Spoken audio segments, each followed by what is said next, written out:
esta coyuntura política tan subida de tono, por no decir tan violenta, van a poner lo suyo, ¿no? Van a colaborar, contribuir con su respectiva dosis de odio para que la cosa de pronto se ponga todavía peor. De eso y más, y de la libertad de expresión y del momento en el que nos encontramos ahora mismo como país, es que voy a conversar con Andrés Calderón, analista, quien está con nosotros aquí en el programa. Gracias, Andrés, por venir.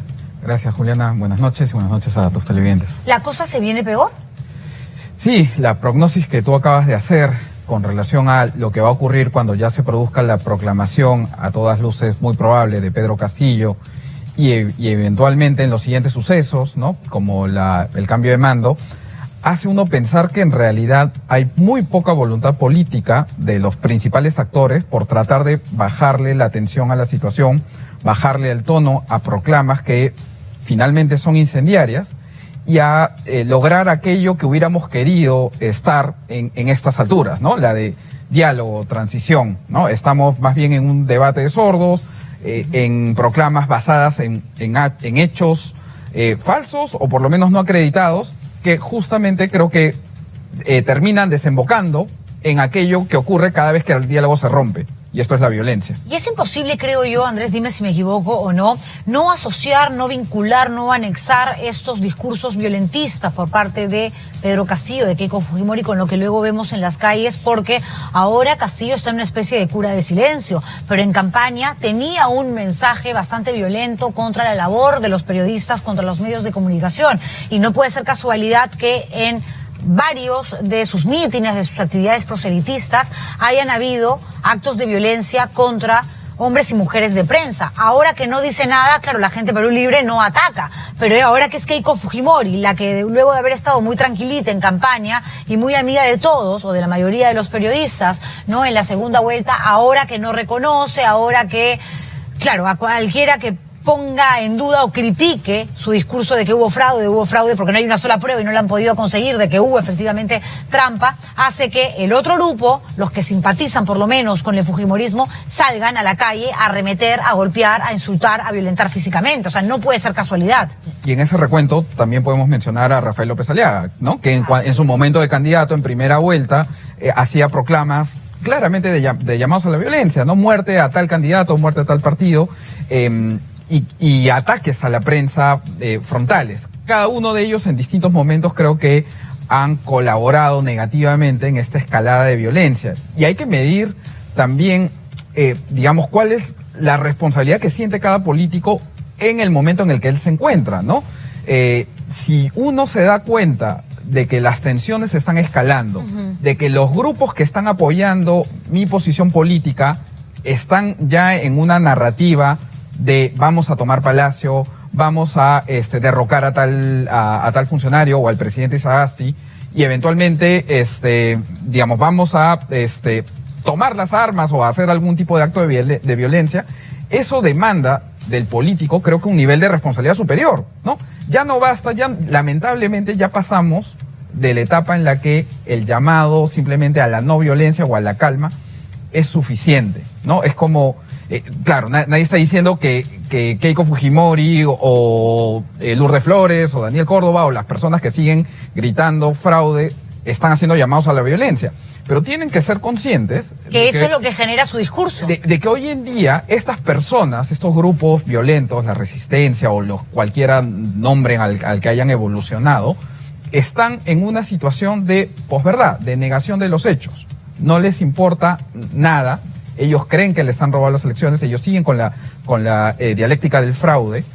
¿Y qué es lo que puede sentir una persona que siente que le han robado una elección, aun cuando no tenga ningún tipo de pruebas o ningún tipo de dudas? Que siente que los están asaltando, que les están quitando algo, ¿no? Entonces su reacción es condenable, pero no insospechada. La violencia era el camino siguiente, el paso siguiente que ellos iban a dar. Y entonces, ahorita en esa situación ya pasamos de la responsabilidad de Pedro Castillo en su momento. Ahorita estamos en la situación en la que Keiko Fujimori, López Aliaga o los demás actores políticos que siguen gritando fraude, son los llamados a justamente a combatir estos actos de violencia, y me parece que sus mensajes hasta el momento han sido demasiado leves para el nivel de seriedad que está tomando esta situación. De acuerdo, y cómo va en aumento, porque yo me acuerdo que cuando Castillo, ¿no? Luego de este evento donde le pegan a Jorge Dextre, lo empujan, le sacan el micrófono, periodista de Latina, y a Brian Matías, que trabaja con nosotros, decía, no, nosotros somos respetuosos, no tenemos nada que ver. Y yo decía, ¿cómo puede ser Pedro Castillo que no tiene nada que ver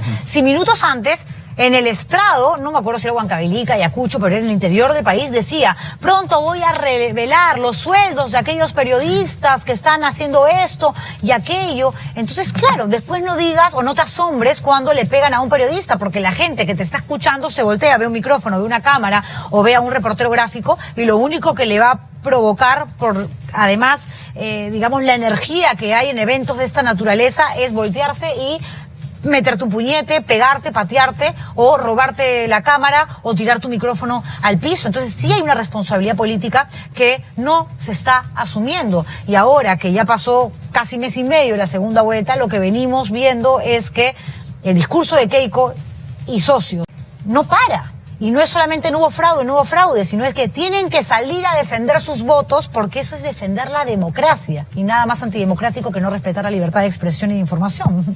Sí, o sea, de hecho, es válido que cualquier persona salga a expresarse, e incluso no vamos a condenar por sí mismo este ejercicio, este derecho, ¿no? Incluso si están pidiendo algo ilógico o algo que no vaya a tener ningún tipo de resultado, bueno, cada uno decide qué hacer con su tiempo y con su expresión. Pero dice mal de la situación política y de los líderes políticos cuando aquello que están pidiendo o aquello que están afirmando no se puede basar en hechos, ¿no? Y además cuando no miden las consecuencias de aquello que están generando. Me da la sensación, Andrés, te voy a pedir que me respondas esto luego la publicidad, porque tengo que hacer un comercial, vuelvo contigo, que de verdad no les importa el país. Porque si ya, los resultados no te gustan, consideras que la luchaste porque, que yo creo que ni siquiera esto se lo cree ni Keiko, ni Daniel Córdoba, ni Jorge Montoya, ni Rafael López Aliaga, simplemente es, no voy a utilizar las palabras de hoy en un video que he estado viendo que se ha viralizado de Rosa María Palacios, es una pequeña lisura, ¿no? A ver, inocua, pero de todas maneras por el horario, es fregar por fregar. Y no se dan cuenta que eso de fregar por fregar y simplemente apostar a el deslegitimizar al que te ganó, está trayendo consigo efectos como los que estamos viendo. Quiero hablar de eso contigo, Andrés, y de la ley de medios que anuncia Julián Palacín y que sería también un atentado contra la libertad, porque hay muchos periodistas que no nos gustan, claro que sí, pero para eso está el control remoto, ¿no? Digo, vamos a la pausa y regreso con Andrés Calderón, analista, conversando aquí en vivo y en directo en ATV Noticias al estilo Julián.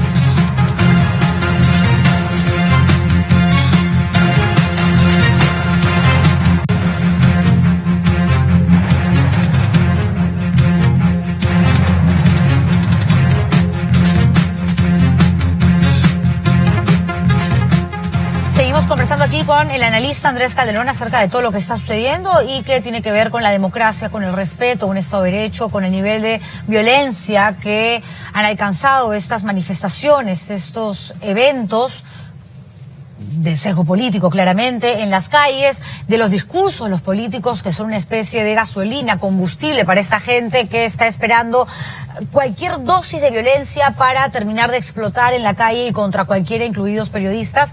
Y quedó pendiente esta consulta que tiene que ver con la responsabilidad también de nosotros, los periodistas, porque hay un filibates que sale a invitar a la gente a ir pacíficamente a Palacio de Gobierno y sacar en pijama a Francisco Sagasti. Entonces, claro, hay gente que lo ve y hay gente que le cree. Creo que hay un nivel de irresponsabilidad generalizado de actores políticos. Yo diría que el persona que tú has mencionado es más un actor político que un periodista, porque ese tipo de llamados no parecen ser realmente de una persona que quiere informar, ¿no? Sino más bien de que quiere impulsar una idea y que no le preocupa las repercusiones que tienen ese tipo de expresiones. Y me hacía recordar, tú comentabas antes de la pausa, Juliana, que pareciera que no les importara el país, no les importara las consecuencias, no les importara el proceso de vacunación, no les importara, han atacado una móvil de donde está el ministro de Salud, ¿no? Y han habido marchas también en su momento antivacunas, ¿no? En los centros de vacunación, el fin de semana que hubo el vacunatón. Y me hizo acordar esta frase del abogado de Fuerza Popular, Julio Castiglioni, que dijo, no es mi tema, cuando le preguntaban, oye, ¿por qué siguen apelando si esto ya no se va a revertir? Si no hay la cantidad de votos suficientes como para que evitar esta proclamación. Y él respondía, bueno, ese no es mi tema, ¿no? Es algo así como que yo suelto la bomba, digo mentiras, y no me importa de allí qué pase, no me importa si esto genera una ruptura social, que las personas empiezan a creerse ese discurso de posverdad y empiezan en base a eso a mostrar su lado menos amable, de insultos que ya no solamente están en las redes, sino se convierten en ataques verbales y a veces físicos hacia personas, algunas de ellas personas de prensa. No puede ser que alguien diga vamos a sacar al presidente en pijama y después se desentienda, como decir, no es mi tema, si efectivamente hay personas manifestando, tratando de ingresar hasta, Así es. hasta la Porque puerta una del Palacio cosa de es Gobierno. decir, a ver, que quede claro que esa es una opinión. Yo considero que Sagasti debería salir en pijama y retirarse del Palacio de Gobierno. Pero no estás invitando, no estás invocando, no estás aprovechándote del poder que tienes, ¿no? Porque te lo da la cámara de televisión, te lo da cuando escribes una columna, cuando escribes una nota en un periódico, cuando hablas en un programa de radio. Los periodistas tenemos cierto poder, pero eso no nos puede llevar a hacer lo que nos da la gana. Opinar sí, ser críticos también, que para algunos con tal o cual podemos ser peores que para otros, eso no importa, pero tú no estás tratando de convencer a la gente que tienen que seguir por una línea que es la tuya, porque eso no solamente habla de un nivel de manipulación altísimo, sino de un nivel de irresponsabilidad que podría ser hasta letal. Y no combinar opinión, que es válido, con información, Así que es. es en base a hechos, Así a es. datos. Yo puedo decir que me parece que un presidente no está Así. haciendo buena o mala labor, que el ministro, que el proceso de vacunación debió haber sido más acelerado que otro, pero yo no puedo negar la eficacia científica de una vacuna en base que tiene ensayos de soporte para Claro, por último esa sale a decir, conclusión. a mí la de Sinopharm no me da mucha confianza y yo preferiría personalmente que me aplicaran la dosis de Pfizer, pero no puedes salir a decir que No eso funciona, no sirve, claro. que no funciona. O no puedes salir a decir, nos robaron, miren ustedes, las elecciones. O sea, cuando no tienes Es un dato. un solo documento que avale, un solo testimonio de alguien que efectivamente haya podido corroborar o haya estado presente en un peritaje grafotécnico donde se haya corroborado efectivamente que esa firma que aparece en tal acta es irregular, es apócrifa. Yo puedo pensar que el gobierno de Castillo va a ser nefasto y me da mucho miedo y creo que ha dado muestras que generan preocupación. Lo de Cerrón ahora último, Sin duda, pero no voy a decir que no ganó las elecciones porque el conteo de votos muestra eso es un dato, eso no está sujeto a opinión. Y podemos conversar de todos los peligros que representa sin duda este gobierno y que hay que estar atentos, pero eso no puede llevarte a desconocer hechos. El hecho es, la voluntad popular ha ganado en un sentido, aun cuando no sea el de de nuestro acuerdo. grado. ¿Y qué es el objetivo? Eso es el objetivo. Que no te guste Castillo, bueno, a mí tampoco me gusta. Que Cerrón me da pánico. Hoy día leía el último tuit donde la típica de los de izquierda que no quieren reconocer que Cuba es una vil dictadura, ¿no? Y que tiene secuestrada a su población hace más de 60 años. No, claro, por el bloqueo norteamericano. No. Bloqueo inmoral, lo que tú quieras. Pero esto es una dictadura. Sí. Las cosas por su nombre. Claro, ¿cómo no nos va a dar No miedo si existirán los es datos, ¿no? el dueño del partido que ha llevado ya casi a Palacio de Gobierno a Pedro Castillo? Pero porque Castillo me da miedo, yo no puedo, y estoy totalmente de acuerdo contigo, Andrés, en decir, entonces hubo fraude, quiero nuevas elecciones. No es que quiero nuevas elecciones, las puedes querer, pero no hay razón para que haya nuevas elecciones porque sería desconocer el voto de la persona en Huancavelica, Ayacucho, Cerro de Pasco, porque en el interior es donde más ha ganado evidentemente Castillo, como si el voto limeño o el del norte fuese más importante que el del resto de peruanos.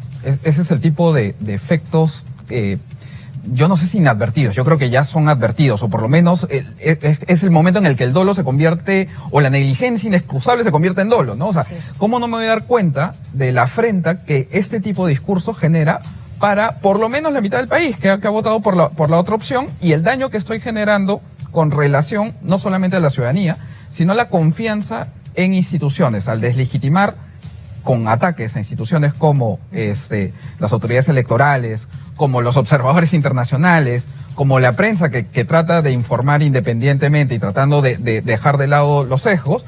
Este efecto que está hoy generando, la deslegitimación en la ciudadanía con relación a estas instituciones tan válidas para la democracia, nos va a generar una factura muy difícil de pagar con independencia de quién sea el gobernante, ¿no? Y tú mencionabas antes, oye, por ejemplo, hay un peligro, y esto es que quienes justamente quieren atacar a la prensa se pueden envalentonar o se pueden victimizar, ¿no? Decir, ok, miren, la prensa la tengo encima, o la prensa la uso como un rival y yo me convierto en una víctima desde el discurso político, y eso trata de justificar lo injustificable, que es atentados contra la libertad de expresión y la libertad de prensa, que es el nuevo peligro que seguramente vamos a empezar a enfrentar de aquí a unas semanas. Bueno, ya hay, digamos, un episodio que podría llevarnos, no a concluir porque creo que sería un poco irresponsable y apresurado, pero sí a sentir por lo menos alguito de miedo de que quieran empezar a regular, ¿no?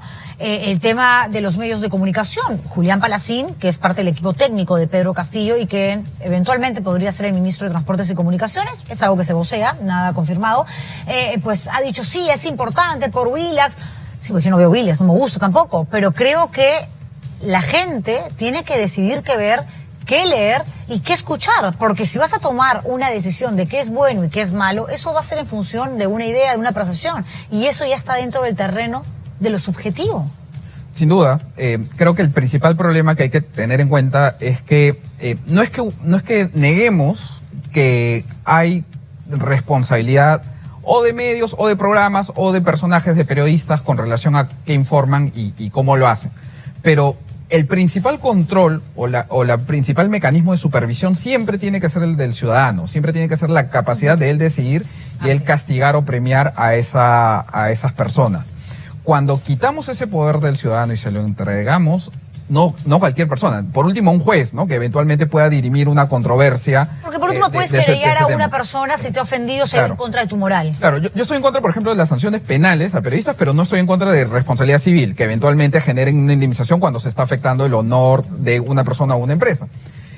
También creo en los mecanismos de autorregulación, ¿no? Que finalmente debería ser lo ideal, ¿no? que es un mecanismo en el cual, digamos, establece ciertos estándares éticos, porque la prensa se da cuenta de que los daños que genera un medio o una persona repercuten, ¿no? En los demás, y la gente critica y habla de la prensa y no distingue entre tal persona y tal programa y tal medio o este otro.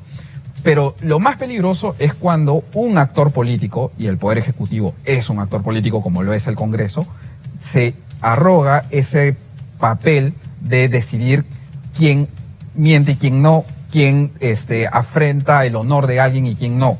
Eso es muy, muy peligroso.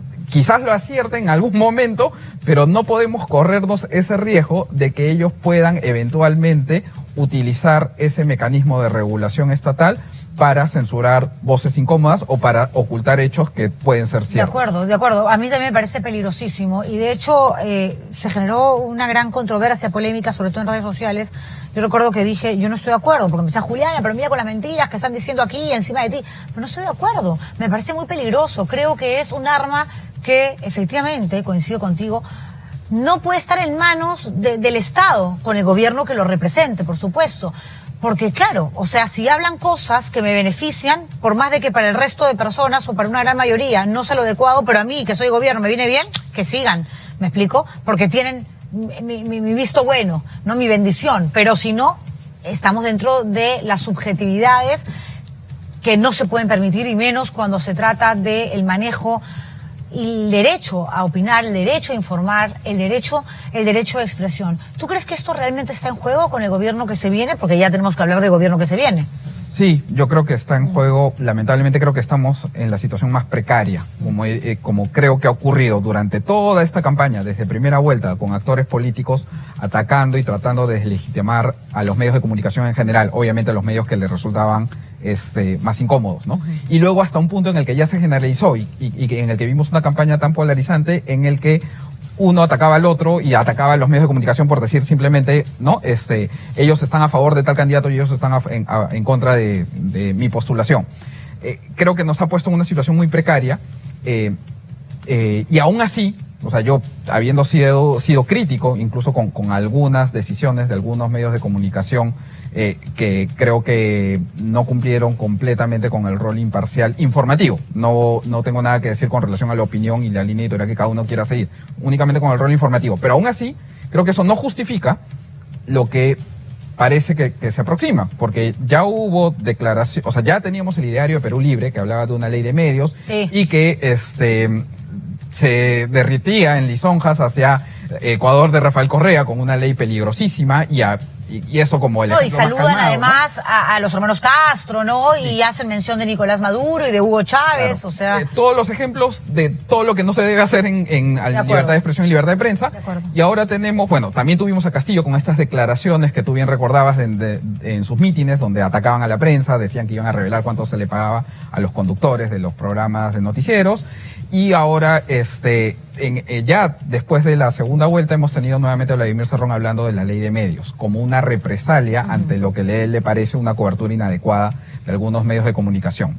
La situación está ahí. Y me acabo de acordar, ahora que has mencionado a Julián Palacín, que él, junto con Pedro Castillo, también firmaron una carta muy imprecisa, sin decir específicamente cuál era la infracción que había cometido Willax al Código de Ética, y esto era peligroso por esta imprecisión, porque más o menos que parecía señalar que están en contra en general de su línea editorial.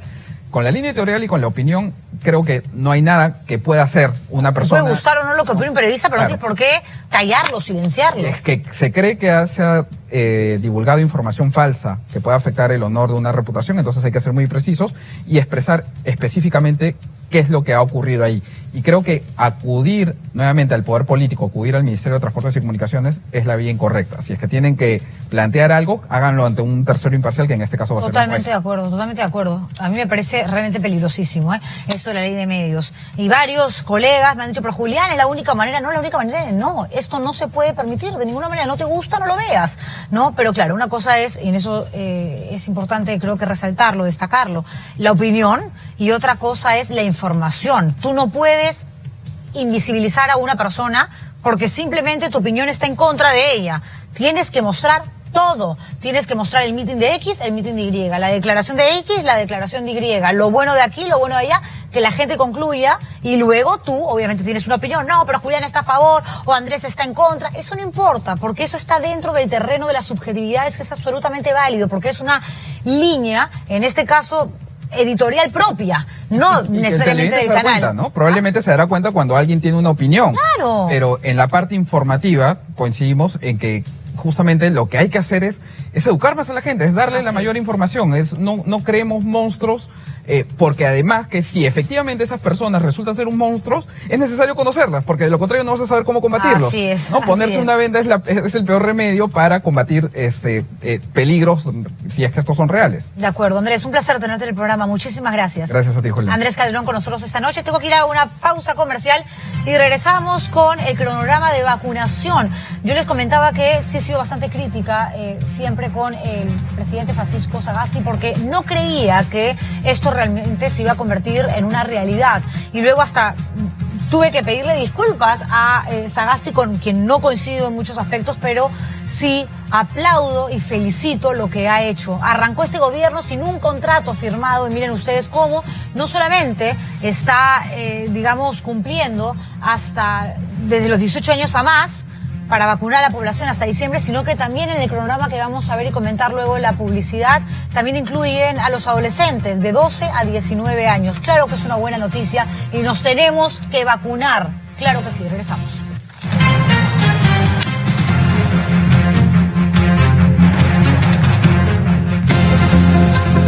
ATV Noticias, al estilo Juliana.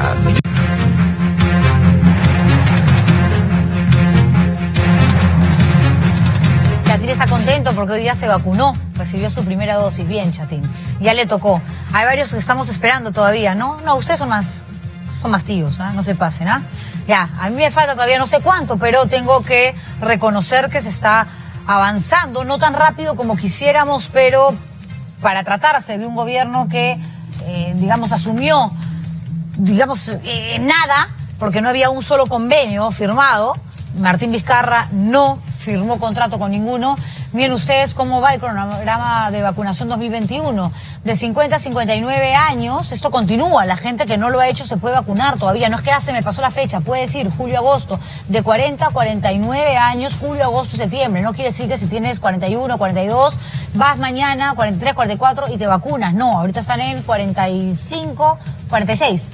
así y hacia adelante, ¿no? De 30 a 39 está contemplado para agosto, septiembre, octubre, 20 a 29, septiembre, octubre, noviembre, y de 2 a 19 años, incluidos los menores de edad hasta los 18, octubre, noviembre y diciembre. Nos van a ir advirtiendo, por supuesto, si van a haber más vacunatones y si efectivamente ya te corresponde de acuerdo a la edad, porque ya los rangos no son tan amplios, ¿no? A todos los que tienen de 70 más, 60 más, porque mientras más bajan las edades, hay más población. Francisco Sagasti, presidente de la República, tuiteó, dijo esto hoy a través de su red social: hemos superado las 10 millones de dosis contra la COVID-19 aplicadas en el país. Comparto mi alegría, emoción y agradecimiento a quienes hicieron posible conseguir las vacunas y su aplicación. Su esfuerzo se ve recompensado con esta cifra que nos llena de confianza y esperanza. Y para terminar, nos falta nada, 8 días para los Juegos Olímpicos Tokio 2021, que lo van a poder ver, por supuesto, a través de ATV y también por atv.pe. 8 días, no es nada. Y además, recuerden que el próximo viernes a las 5:30 de la mañana hay que amanecer, señores, hay que despertar temprano porque no nos podemos perder de ninguna manera la inauguración de este evento deportivo. Y el jueves, es decir, un día antes, a las 6 de la mañana, el choque entre Brasil y Alemania como primer partido de fútbol. Ahora sí, señores, me paro para despedirme, cuídense mucho y nada, nos reencontramos como siempre mañana con más aquí en ATV Noticias al estilo Juliana. Cuídense mucho.